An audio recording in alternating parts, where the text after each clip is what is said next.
कुरुक्षेत्रावरचा प्रसंग आहे, जेव्हा अर्जुनाच्या मनात संभ्रम निर्माण होतो.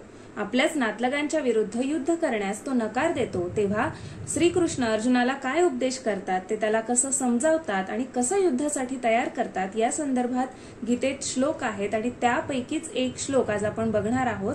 दुसऱ्या अध्यायातला 52वा श्लोक. यदा ते मोह कलिलम बुद्धिर्व्यतितरिष्यति तदा गंतासी निर्वेदम श्रोतव्यस्य श्रुतस्य च. श्रीकृष्ण अर्जुनाला सांगतायत की जेव्हा तुझी बुद्धी या मोहरूपी दलदलीतून पूर्णपणे बाहेर येईल, तेव्हा तू ऐकलेल्या व ऐकण्यासारख्या सर्व भोगांपासून विरक्त होशील. पैसा, संपत्ती किंवा नातेसंबंध यांच्या मोहात माणूस जेव्हा अडकतो, तेव्हा तो त्याची विचार करण्याची क्षमता हरवून बसतो. षड्रिपूंपैकी एक असा हा मोह फार घातक आहे. मोह म्हणजे नक्की काय?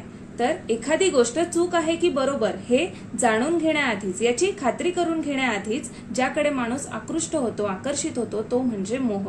मोहापासून सुटका करून घेतली नाही तर आपण त्यात अधिकाधिक अडकत जातो आणि स्वतःच नुकसान करून घेतो. मोहामुळे माणसाचं मन हे कायम असमाधानी आणि अशांत राहतं. म्हणूनच श्रीकृष्ण म्हणतायत की यदा ते मोह कलिलम बुद्धिर्व्यतितरिष्यति, म्हणजेच या मोहाच्या दलदलीतून बाहेर पडणं आवश्यक आहे.